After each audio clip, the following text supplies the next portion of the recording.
Hello, folks, and welcome to another episode of Julian's Macro Market Overview. And welcome to everybody wherever you are in the world. And I hope you're having a as wonderful a Sunday as I am today. So, folks, this is the plan. Let's just pull up some slides, and we'll get kicked off. So today we're going to do something slightly different. As always, I try and mix things up a little bit. Today we're going to talk a little bit about, in terms of developing your edge, where we would like to be going. So just bear with me 2 seconds while I start the show.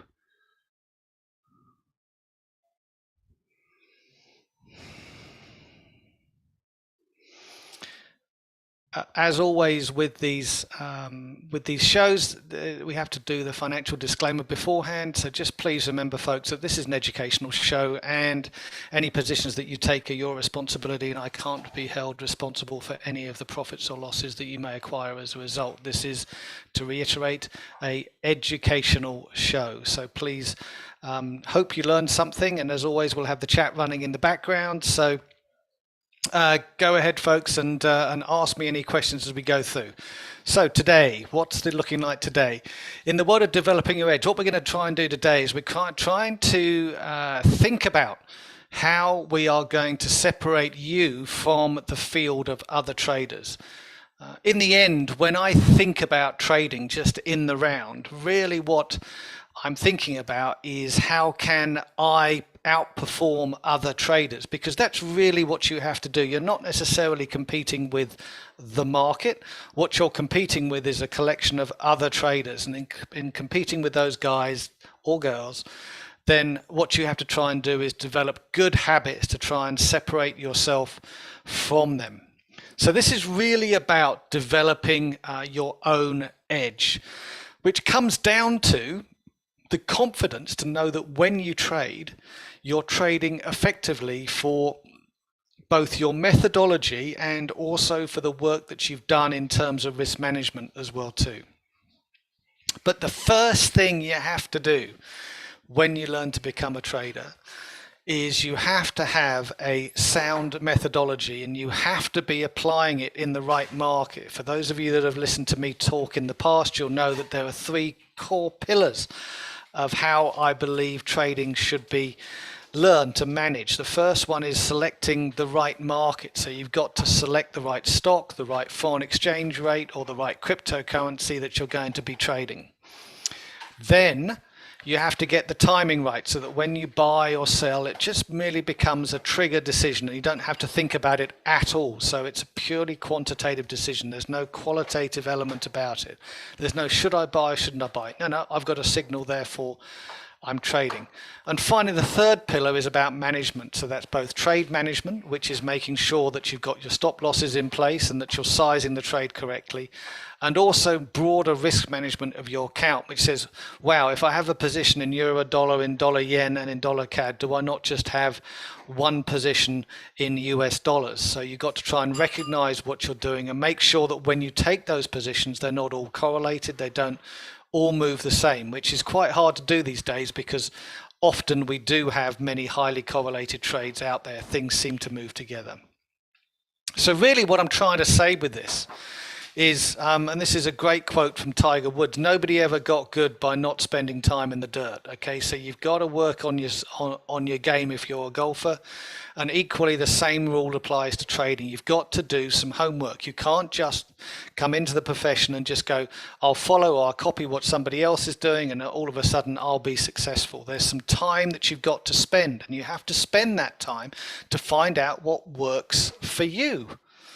Okay, it's making sure that the methodology that you've chosen suits your personality, your resourcing in both time and money, and making sure that you understand what it is that you're doing. So it's all very well to say, great, I'm going to trade a moving average crossover signal, and I'm going to do that in a trending market only. Well, what's number one, a trending market? And secondly, what's the right moving average crossover signal that I have to use, right? So this is where these things become really handy when you do your own research, because it really helps you to understand what's going on. It also allows you, to the next point, to be able to have a really good crack at fixing it quickly if something goes wrong. So what do I mean by that? Well, sometimes you need to optimize for a particular market. Maybe say you're trading the gold market or you're trading oil. And maybe again, getting back to our moving average crossovers, those methodologies may work in those markets. So when you think about it, you say, okay, well, it works, but the one in oil is a 5.15 and the one in gold could be a 7.23. Right, so how do you know which one's the right one? Well, you know which one is the right one by doing the work and by making sure that you understand exactly the methodology you're trying to trade and, by the way, when it works, and making sure as we're doing that, that you gain that knowledge through the research, and that develops the confidence, which then feeds back into the positive loop that you've got in terms of results, right? So you start off, you make a little bit of money from time to time, or you break even, you think, wow, that's interesting, but that then reinforces itself, becomes a virtuous circle. You say, great, I'm doing better than I thought I was going to do, therefore I'll do more research. All of a sudden, not only do you start to be break even, you start to make money, and that then creates another virtuous circle to say, great, now I can take a little bit more risk. Now I can get better results. In taking better results, I can then improve my risk taking even further, and so on and so forth. And it becomes a virtuous circle, or a square for those of you that have seen me talk about these things before. It's really about maximizing your potential. And part of that is about removing the hesitation from trading. There is absolutely no doubt in my mind that if you are in this in the trading business for any length of time beyond about a month, you will have a string of unprofitable trades. It happens to absolutely everybody, even the best traders out there. Sometimes the markets just aren't working for you. And when that happens, okay, what you need to do is to figure out how much or what the reactions that you've got to have and how much money you can afford to lose as you go through that drawdown process, right? So no matter who you are as a trader, it's the unprofitable trades that will always take their toll on you, okay? And this is why it's so important, and I believe it's so important to, quite frankly, look after yourself. And so, you know, trading through the night, getting up, having to go to a day job, coming back, you know, trying to manage family or other commitments that you got, then back to trading and rinse and repeating, you can get pretty tired, right? So this is about making sure that even if you're a part-time trader, that you're managing yourself correctly and manage your energy levels correctly, because then you don't necessarily make as many bad decisions. I'm sure that there's lots of evidence in the world of good decision making, research out there that says you always make better decisions when you're rested and full of energy. So folks, that having been said, right, what I want to try and do today is I want to go back to basics. So this is a bit of a 101, right? What we'd like to do today is to try and think of a methodology which is going to make us some money from scratch. Okay, so this is about thinking about, okay, what are we trying to do? How are we trying to achieve it? So we're going to start with the very basics, and we're going to say, okay, I'm going to look at a particular technical indicator, and you can do this with any one that you like, preferably one that you haven't seen before or haven't experienced. I suggest you do this. So, and what I did is I looked at the rate of change. So this is something that I've been doing the last couple of days.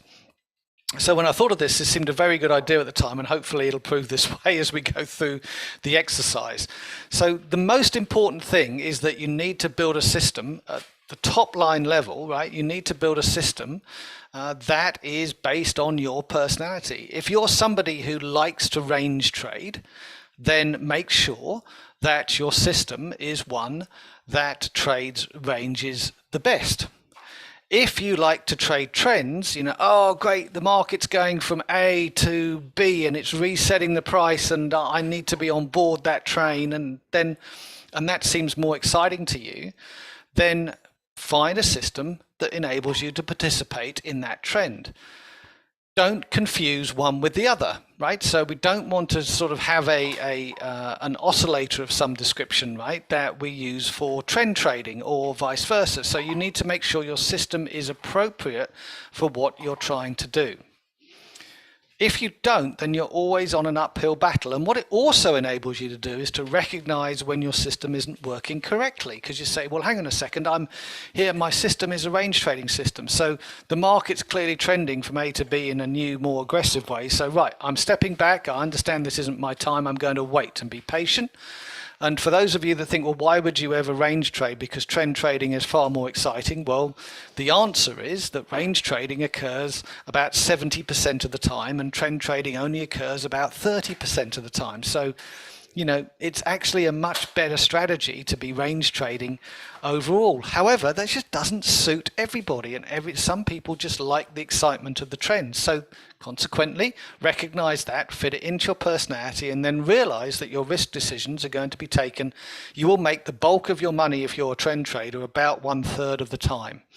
And in fact, when you look at a lot of very successful traders, it's usually even less than that. They make it out of 10 trades, they make it out of 2, where they do quite well. The rest of them just break even or do something, more or less okay, right? So the big money comes often from a very narrow set of trades. So today, what are we going to do? So this is really important, right? Today, we're going to look at an indicator called the rate of change, and we're going to try and attempt to build a trading system from that. So we're going to look at different ways of interpreting the rate of change, and just to see if we can make it work for us. Hey, look, other classes I'm going to be giving around this, right? We're going to be looking at later on what works for moving averages. That's not today. We use that. This will be another time. We'll look at divergence. We'll look when a trend comes to an end. And I also would really want to get into stochastics and why stochastics are often misunderstood. So the fast and slow, why they're misunderstood, and why you shouldn't necessarily rely on them in a trend trading environment. But today, we're going to be looking at specifically the rate of change and, as I say, building a trading system off that. So what is it? So the rate of change, it's a momentum oscillator, so it calculates the change in price from a number of days prior. So basically, quite frankly, we divide the price today by the price from a few days ago, call it 10 days ago, right? Divided the two, -1, and then multiply it by 100 to get a percentage change above and below a zero line. So pretty straightforward. Those of you that aren't that strong at maths, and I'm not a particularly strong maths guy, can understand the basics here about what it's trying to do. So it's looking back to say, oh, how much has the price changed over the number of days that I think is a relevant period? Okay, that's fairly straightforward. All very interesting, and it produces a chart that looks something. Well, we'll go and look at the chart in a second, but it produces a chart that has like a wavy line around a 0 point, right? So what's the best period to use? Well, in these instances, I have chosen somewhere between 23 and 28 periods. And the reason why I use periods is because this works all the way down to hourly charts, okay? Try and do it on ones that are even shorter. I don't trade any shorter than that, but please try and look at it on ones that are shorter. Do some research and get back to me on it if you think it has validity below that point. I'm sure it probably does, but they just get a bit noisy.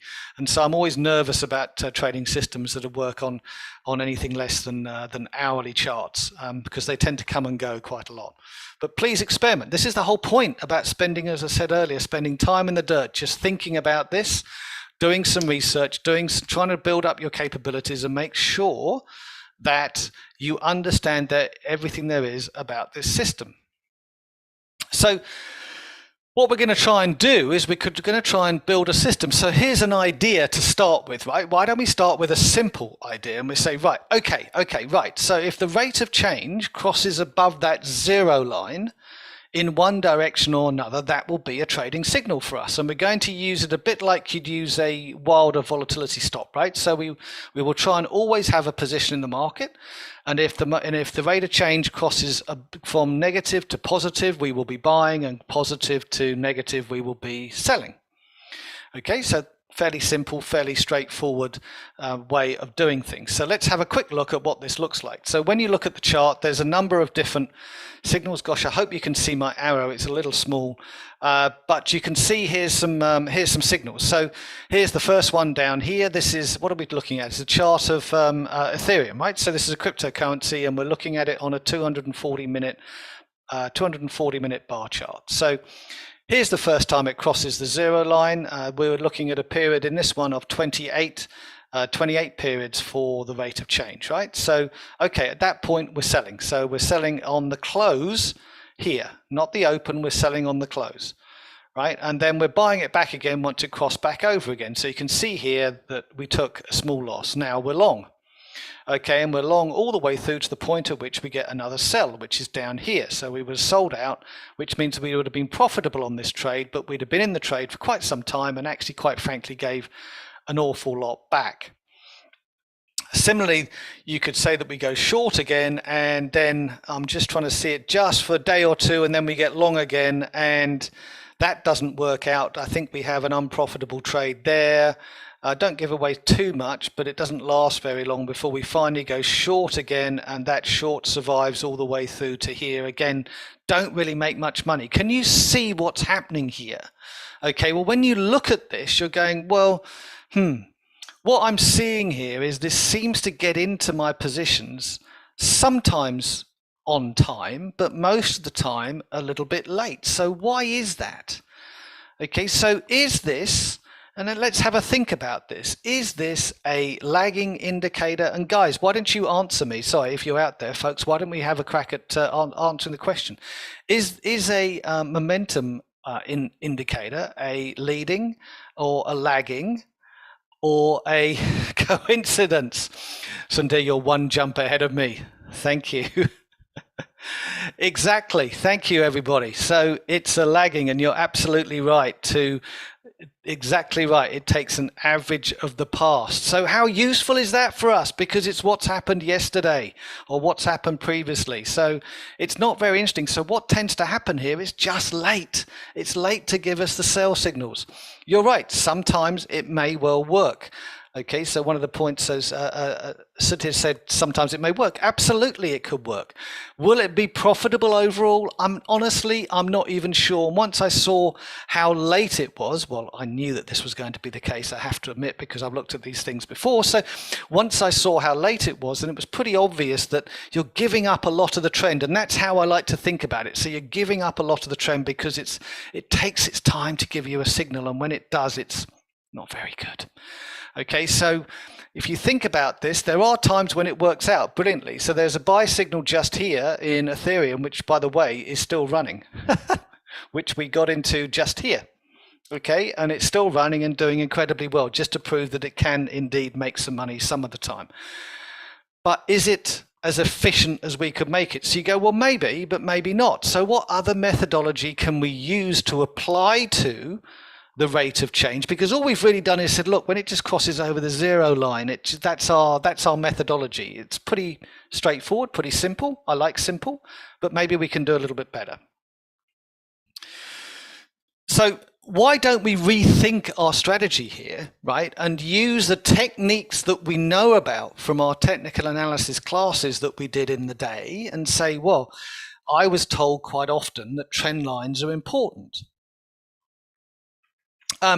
So just before we get into that, so somebody's come back and said, Julian, isn't crypto the most volatile? Actually, yes, it is. And I've used a 240-minute chart. To be honest with you, what I did here is I chose a random chart. Being the presenter, I have the ability to obviously give you canned examples that look amazing and prove my point. But what I've actually done here is I went through something that I thought's a reasonable chart that a lot of people might well use. You know, when I trade Ether, I'm often trading it off that sort of time frame. So this to me will be the sort of time frame that I think makes sense. And again, if you think about it, Ethereum has a 20-day cycle, so 240 minutes. Yeah, it sort of is about the right. You know, you don't really want to go much more than that. Maybe go to a daily, but probably you wouldn't go any bigger than that unless you're becoming an investor. What you try and do is to always say, okay, well, I'm looking at that 240-minute to 1 day time frame for my ideal trade. So that's why I chose that. But obviously, it's quite useful in that it shows most of the time it sort of is a bit confused and doesn't work properly. But there are the one or two occasions when it really blows the doors off and works brilliantly. So I want to try and improve it. So let's go back to where we were and see if we can do better.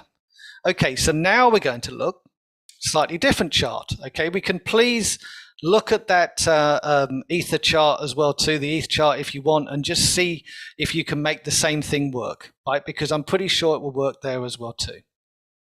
So we're now looking at a chart of Euro Aussie, and we've moved to a daily time frame. We're still using 28 periods, okay, so 28 days in this case for our measurement record. So the rate of change still at 28 days. What I've done now is I've used our technical analysis skills that I know you all have out there to draw a trend line. I think most people can be reasonably good at drawing a trend line of recent highs and recent lows. So you can see here what I've done now, something different is starting to happen. So the market is coming down on from the left-hand side. It's clearly a bearish market for this particular pattern, right? On the rate of change, I've simply drawn a trend line from recent highs. When it breaks that trend line, we reverse. Oh, okay, well, hang on a second. This is now something new, right? So all of a sudden, what we're saying here is, if you think about conceptually what's going on, because this is a momentum indicator, as momentum starts to slow, you're going to have that trend line break a little bit earlier in the process. Oh, I see, Dominic, you've raised your hand. Did you want to say anything? Just please stick the question in the chat if you can. If it was a mistake, no worries. Yeah, so this point in time, what we're doing is we're ignoring. It's okay, Dominic. Don't worry about it. I do it all the time. Usually, I'd be speaking for 5 minutes and realise I'm on mute. So that's I'm still doing the classics even now after 2 years of lockdown. So, right, here's the thing, right? We ignore the zero line now. What we're now looking at is a new concept. We're saying, well, there's a trend within the indicator. How can we trade that trend? Right, so we say let's be short when it's going down. When it breaks the trend line, then we'll reverse to a long. Similarly, we'll then place a new trend line on the lows as they unfold. When it breaks those lows, we obviously have to have 1 or 2 consecutive lows to prove the case. Right, when it breaks those lows, then all of a sudden we will exit that position and reverse. Now, what does that look like? So initially on this chart, as you can see, we're coming down here. That looks to be profitable. We move into a long position here, and this doesn't always happen this way, because sometimes the market doesn't reverse in this V-shaped fashion. On this occasion it did, all the way through to the new sell signal, which got generated around about here. We then ran it all the way through. We didn't make much money because the market sort of went sideways. Well, that's to be expected when it finally broke the trend line to the top side, and you can argue whether it broke it here or whether it broke it a little bit later. I'm going with round about here. You then got long, and you can say, okay, well then I'm looking for a new low to give myself a measure that I can actually measure the trend line against. Some days interpretation is tricky, but let's just go with. Okay, so that gave me a potential new trend line break, which was indicated by this, which got me into a sell. And then I got out of that sell position sometime around about here. So just a few days ago. Okay, when we may well have got ourselves into a long position. Okay, so here's the thing, right? When we look at this, what's happening here? So number one, we're trading less. Okay, I've only got 4 trades, and this is a daily chart. So this is spanning, 3 or 4 months? I've got 4 trades. Still working on the same principle of always being in the market. But when you see it this way, you go, okay, so what were 2 things that we're doing? Number one, we're giving the market time. Secondly, we're using the indicator skill set that turns around a little bit quicker on that momentum. Momentum fades before the end of the move happens to give us an opportunity to exit the position at the right place. This will not always work. Again, benefit of the canned example for being the presenter, but please, this is why I want you guys to do some work, okay? To do some work and go and research this yourself. Because on first glance, and again, what I did is I chose a market that I felt was a little bit random. I just went through and chose something to do with the euro, because in my head, the euro has been a little trendy recently, and said, I wonder what's going to happen there. Recently, I'm thinking about what's happened in the last couple of weeks in my mind. I hadn't really looked at the last 4 months. And so here we go. This is a nice trendy thing.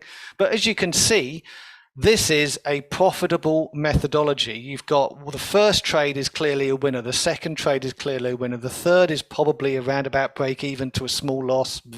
Who cares? The That's the third trade. The fourth trade, I think, may have been a winner, but I'm going to give that a break even. It's sort of like one of those nothing trades where we sort of got long and then didn't really get long, and then we get into a short position again, and that's obviously turns into a huge winner, right? So if you look at the way in which this market has unfolded, it has gone from the top left to the bottom right. Okay, so yes, downtrend, clear.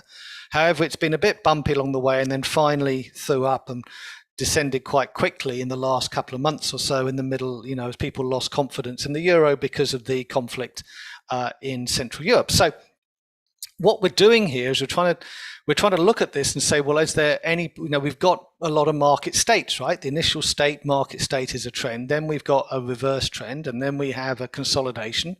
We didn't lose much money. Then we had a slight uptrend. You could call it a range trade, or you could call it a beginning of maybe a new one. We weren't to know that there was going to be a conflict breaking out. Then the conflict breaks out and the market reverses, go different directions. So you go, okay, all of those things added together, in my mind, gives me two or three different market states, or two market states to think about, but two or three different directions to think about. And overall, it makes some money. So does this mean to say that rate of change is a profitable trading methodology compared to where we were before? So if you think about what we did in the last one, what did we do? We said, I'm going to do the simple stuff. It breaks through the zero line, goes to negative. That sort of, for me, could be a sell. When it's gone from positive to negative, that makes sense. That will be a sell point. And then vice versa when it goes from negative to positive. Okay, now as that turned out, we were left with that being quite a lagging indicator, right? When we look at this, we're going to try and use the rate of change of the rate of change, if that makes any sense. So it's like the momentum of the rate of change, right? So when that starts to turn around, when it becomes less changey, not a word, you know what I mean.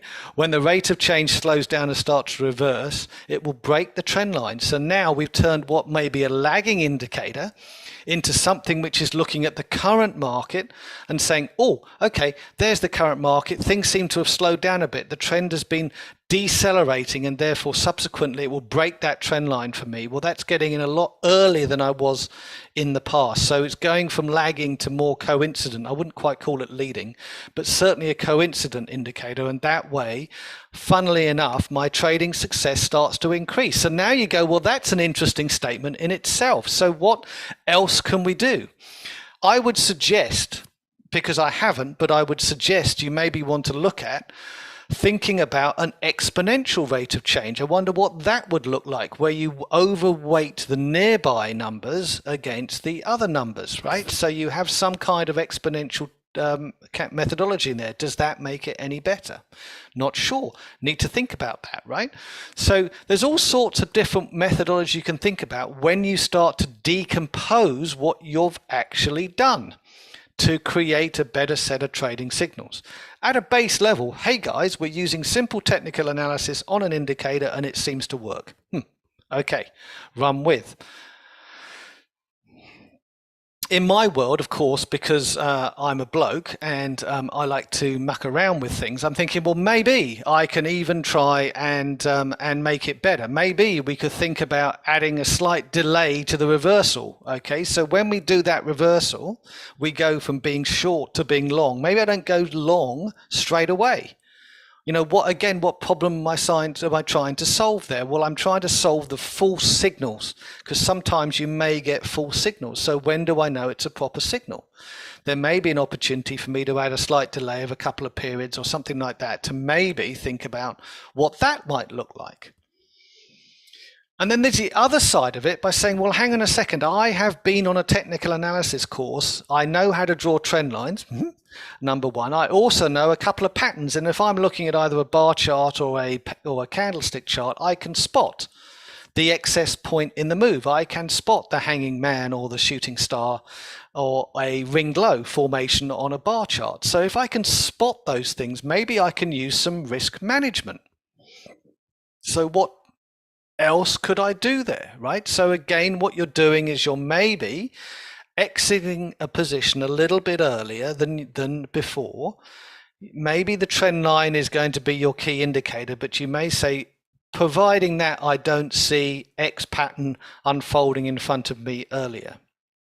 Or you might decide to think that maybe we could actually start to think about different spreads as well, different risk management techniques. So when I often talk about taking positions, I talk about taking 3 positions within one trade. So trying to exit the first position pretty fast to maybe pay some bills.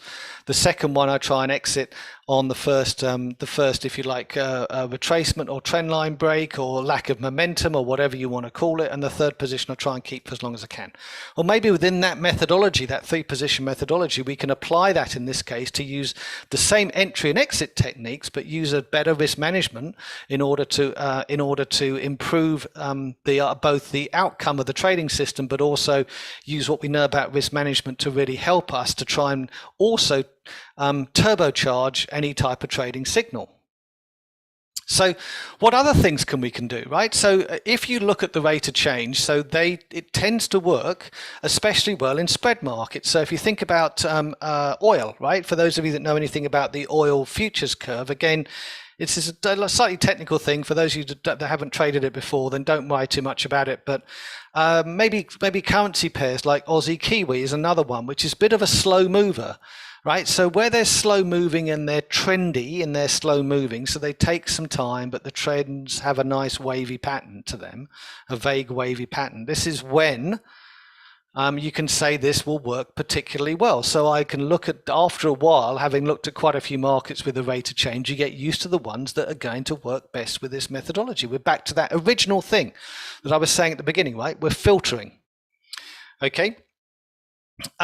A further technique is to maybe use the rate of change as a trend indicator. So if we're below 0, right, I only take sells. If we're on whatever method I'm using, I may use another method. So we may have, I don't know, we may have some pattern recognition methods that we're using. But we use this as an indication of trend. So if it's below 0, I'm only taking sells. If the rate of change is above 0 and positive, I'm only taking buys. So that cuts out one side of the trading equation. Again, it provides you with a background set of information. Now, I haven't chosen this indicator randomly. However, what I have done is I've tried to indicate to you, hopefully throughout all of this, as we've gone through it, that an indicator can be used in 2 or 3 different ways to actually build from the basics a trading system from the ground up. So right, question. So Tom's come on to say, how do I analyze the rate of change with I think you mean correlation with the RSI. Would it be possible so we are looking at almost the same info? Yeah, look, and I think again this is down to the experimentation, right? So the RSI is a relative strength, and it probably has a similar outcome, similar type of calculation. There's many indicators that have similar type of outcomes to all of this, right? So you could argue at some point that stochastics in some way are like this, and also, to be honest with you, some of the moving averages, if you look at an exponential moving average, has similar toward characteristics. I don't think it really matters how you do it. All I'm really concerned about, so at an academic level, yes, it does matter, but at a trader level, yeah, I sort of couldn't really care less. Does it make any more money than using it on its own, rather than using them together? And honestly, Dominic, if it makes money using them together, makes more than it does on their own, then just go for it, right? Why wouldn't you do that? And you can say, okay, I've now got my own personal methodology that I built myself, but guys, just taking a step back here, what I'm trying to demonstrate with all of this is that you can build a system from the ground up. Okay, so this doesn't require you to get to really try and unpick a detailed trading methodology. I've tried to keep things nice and simple from the beginning, and that way you're building up your understanding. This is how you grow as a trader. Okay, and also within Actions to Wealth as well too, what you're really doing is you're saying, great, so there's some trading techniques that I've learned from these guys, from Paul and the folks at Actions to Wealth. Am I looking at them the right way? Am I maximizing my potential with them? Because if you can understand how to build something from the ground up that you've done yourself, then, and be able to overlay it with a proper risk management set of techniques, that can only help you when you come back to trade the traditional methodology that Action to Wealth has. So none of this is a negative. It's all a positive about learning how to feel that the market is more understandable. When the minute you start to get into that space, you begin to then say, well, I now have more confidence, and we're back to that virtuous circle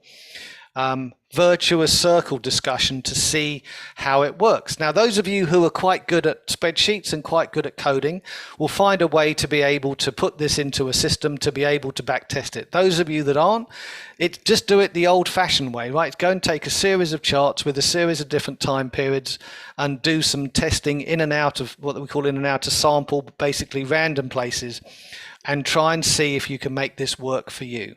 You know, the thing I love about the trend line technique is that by and large, it's pretty straightforward to operate.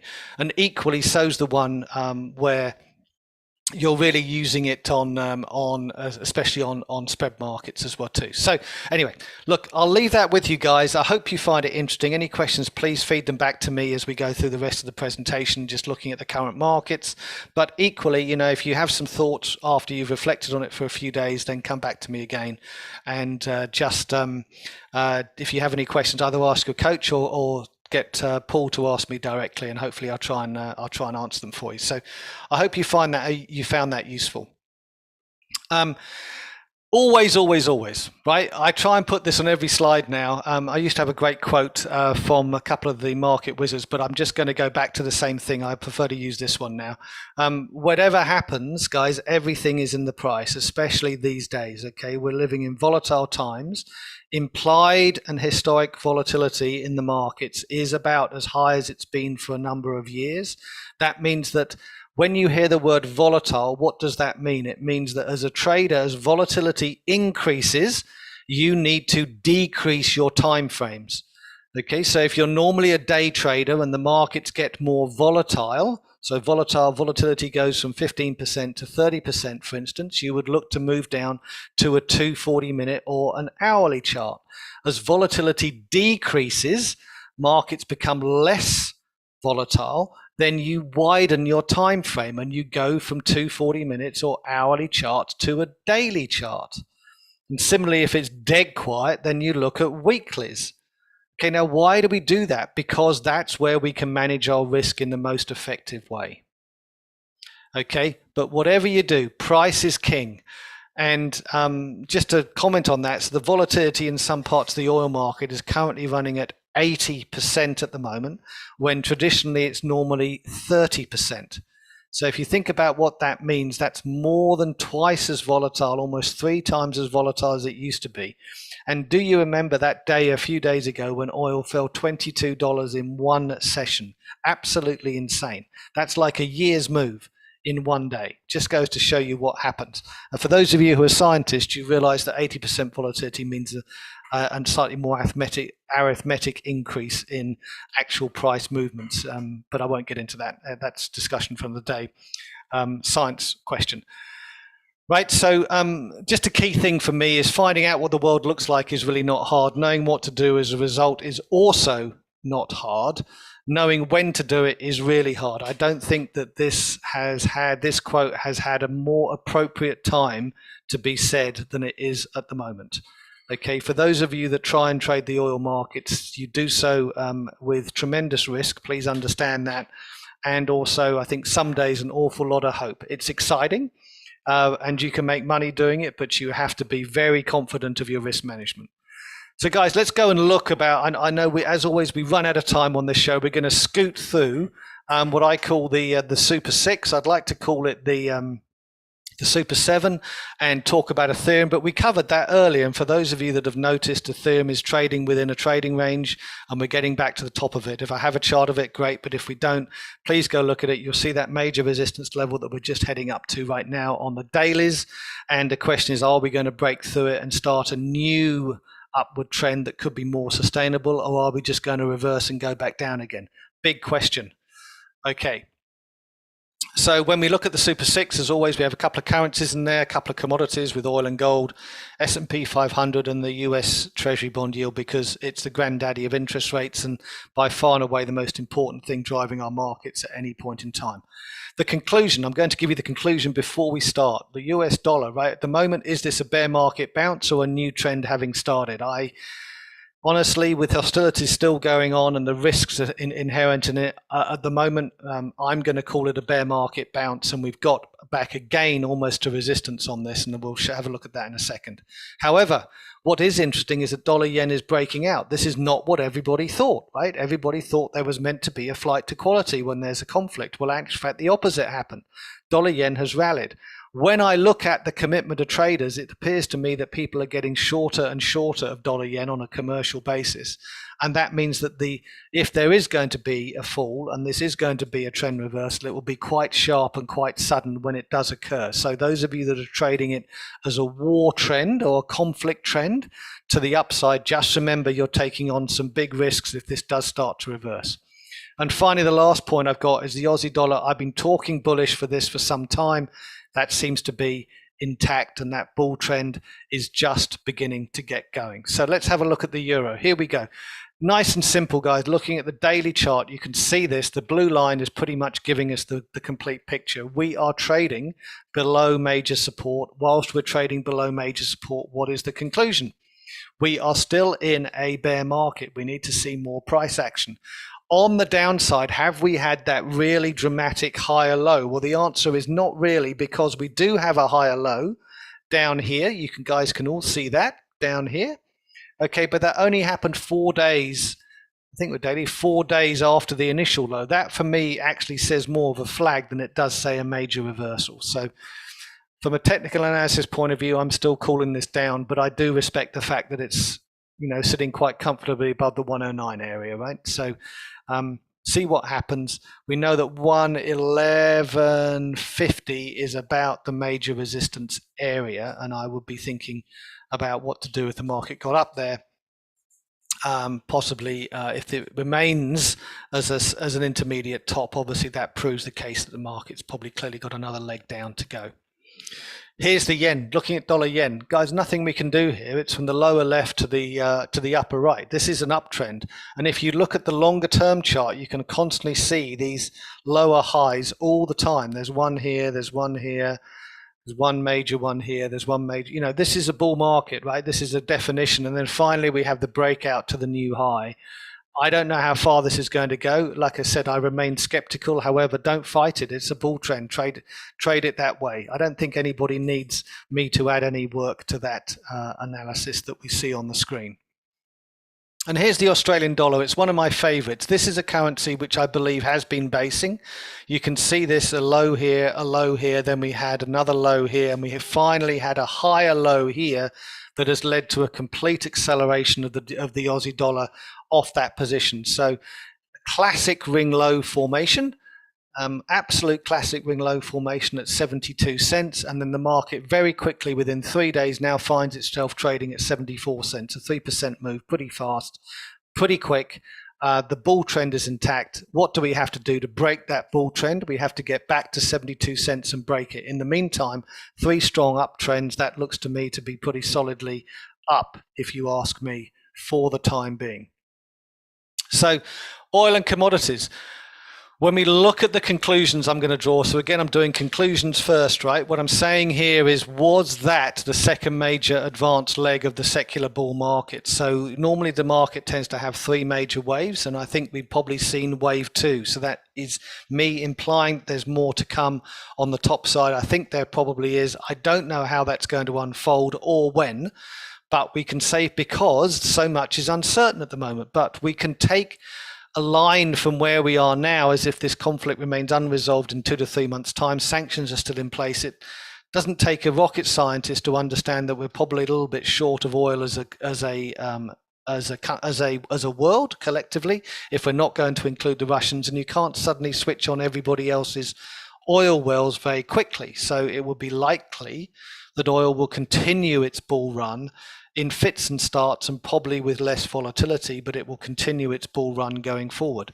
If the conflict resolves itself much quicker than that, in a much faster point in time, and sanctions come off, then things are looking more normal, right? Whatever that is these days, looking more normal. And then as a result of that, it wouldn't again be too far to suggest that this retracement of this second major advance is going to be quite severe. Where it gets to, I don't know, but it could be quite severe. And also, for the record, disinflationary as well too. This is a comment that I wrote. The rest of this slide is a comment I wrote 6 months ago, and I think it's absolutely as relevant today as it was then. So I'll let you guys read through it. You probably had a chance to read through it while I've been chatting away.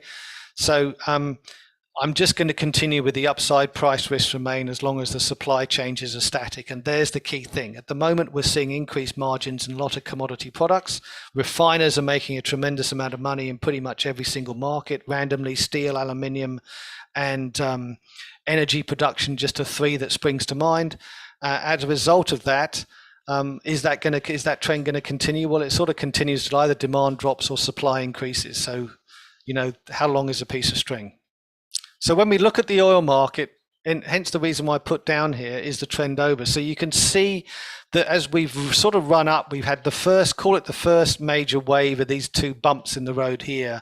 And then this is what I consider to be the second major wave, right, of the oil market. So I felt we were sort of, would you remember those days when we were trading at -30 or -15 or $15 crazy, almost this time last year? I think it, vaguely was. The market rallied up since then, and then this move from 60 to 130, I think it got up to.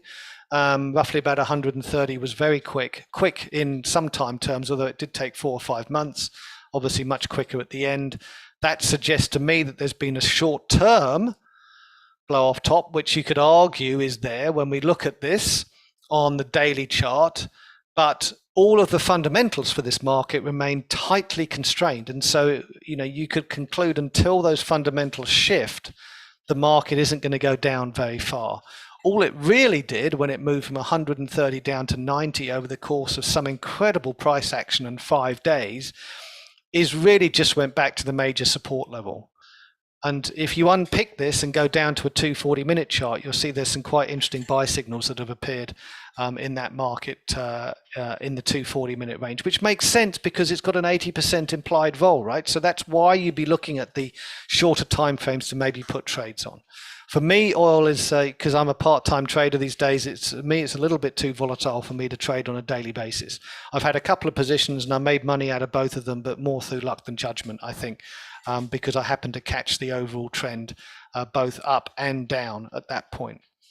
So when we think about the other major commodity, we're looking at the gold market. When we look at gold, what are we seeing here, right? What we're seeing here is, again, a market that's consolidated for a number of months, almost 2 years. Now it's beginning to have some price action, right? So is this wave 1, wave 3, or whatever?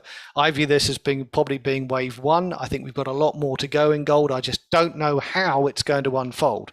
From a seasonal perspective, we're entering the end of the seasonals where gold is sort of exciting, but not really from here on in until more to do with August time. So, the cycle dates as well too are sort of coinciding with a bit of a consolidation. So I see gold at the moment not doing much more than where we are now. That's the weekly. And when we look at the daily chart, we can very clearly see this big wave up, which then since then has become quite disappointing in terms of how it's unfolded. But that's quite normal if you're looking at a traditional bull market, right? You don't necessarily get the big blow off. It takes some time. It then comes back a long way before it sets off on the next leg. So unbelievably, this could have just been wave 1 of the 3-wave advance that I think you can have in the gold market. Big question for me, right? Big question for me with gold is, if it was genuinely a flight to quality discussion, then gold would be $500 higher. We wouldn't be having this discussion with it having rallied $200, which isn't enough for me. So maybe there's something else going on. Just have a think about that. I wrote this last year when I said the only risk out there at the moment is something called a Minsky moment, which is the convexity of a sand pile, right? So when the last grain of sand or the last grain of sand that you pour in a sand pile causes an avalanche, then that's called a Minsky moment. Did we get a Minsky moment just recently, or has it been coming for quite some time? So when we look at the S&P now, I believe we're beginning to see a turning point in the cycle. Sorry, guys, I know we're really tight for time, so I've got to rush through this. Please, we'll try and pick this up another time. And I'm coming back on TTR in a few minutes. So if you're going to carry on watching, then maybe we can expand on this through some questions then. Have a think about it. Many stocks in the US market, many stocks, especially in the tech space, are now significantly oversold. and trade at much more reasonable valuations than they were last year. So one thing that I think you can look at is just in a very simple way is the FDM, which is a collection of Facebook, Google, Amazon. So think about the FANG stocks. They've converted that into an ETF. And you can see from a chart perspective what an amazing week it was for them this week, but you can also see how far they've come since last August. This is a weekly chart when we were looking at $250 down to $164. That's a pretty solid correction, right, for such a significant market capitalized set of stocks. Okay, underneath that are some of the second tier technology companies who have done much worse. And I wanted to just to illustrate this chart to you. So Kathy Wood is a very famous investor in the States in tech stocks, and she has a lot of stocks that she believes are going to be the stocks of the future. So that means that they don't make much money today. And when you look at what's been going on, she had a tremendous run through the initial stages of the pandemic when it was a go-go market for tech stocks. Since that point, which is a high up there of about $160, we now see the ARK fund, which is this collection, ETF collection of funds, now down to $60 or about the $60 mark, which actually it went down to 55, I think, at one point, only this week at the beginning of the week. Conceptually, 160 to 55 is a colossal loss of value for those stocks. So that's the reason why I think they're getting into more reasonable levels. Okay, so there's also some cycles as well too that are sort of coinciding with between now and the beginning of April, which suggests to me that we're in a more positive environment for some stocks. So no chart of the S&P 500, no chart of the NASDAQ in this. I want to deep dive into some of those tech areas because sometimes buying stocks which are unpopular can be a good decision. And so this is what I wanted to bring to your attention, is how oversold some of those stock markets, some of those individual stocks have been within the overall stock market. Finally, 30-year US Treasury bond today, last week, it got to the absolutely amazing crazy yield of 242, which given inflation is running at about 8%, is still 5.5% negative real yield. There's nothing more to say about this other than that. You know, who knows better? Does the bond market know better? Does the stock market know better? Or does the Federal Reserve know better? I would contend right now the bond market is giving you a clear and present message. There's nothing to worry about with future inflation. The market is inflation is probably going to slow down quite quickly at some point in time. Now, there's a big caveat there. The caveat is if the conflict continues, then there's going to be a caveat because who knows what's going to happen to the supply chain as a result of that. We all know that Ukraine and Russia are both big providers of wheat and many other goods connected with the rural economy, and having them both out of the market for anything more than a short period of time is going to be quite destructive for the global supply of wheat, corn, and to some extent many other crops. So what's got to be the response? Well, the response has to come from the Western and international community, who have to plant more wheat, more corn, and all those other things to offset that loss from the troubled area. Sad though it is, Ukraine really needs to actually plant the seeds right now and get on with actually making sure that this year's wheat harvest is as good as it usually is coming out of Ukraine. Those of you who are interested, you can read the stories. They're all out there on the internet, but just go to show that will affect inflation through time. So I'm holding fire on the bond market, but I recognize right now that inflation should slow down, but if it doesn't, it's probably not going to because of this factor. And I've just been told I have to wrap up. So, folks, I don't really have a lot to say. When you look at a lot more to say about treasuries, when you look at this movement here, it looks to me very much like it's a bear market for bond prices, a bull market for yields. So yields are rising, and they're rising gradually, and they aren't making any sign of coming down. Just the only caveat I would provide: this is a major support resistance line here at the 250 mark. I would expect it will take a little bit more than one or 2 days for us to work our way through that. It will take some time. When it does break, it'll break powerfully and head off towards 3% or higher if it goes that way. But right now, from a risk management perspective, I will be reducing positions in the bond market, not adding to them, I think. Folks, I think that's pretty much it for me. So I don't really have a great deal else to say. And I think we've got about a minute. So if there's any more questions, actually, I think if there's any questions, then hopefully you can ask them in TTR. I think we have to call it a day now. But thank you very much for listening. As always, wherever you have been in the world, I really appreciate you spending the time with me to enjoy my musings. And I'll see you in a little bit on TTR for those of you who are going to be around on the weekly update. For those of you that are listening to this recording, then I hope you appreciate it. And any questions you have, please feed them back via the team. Thank you.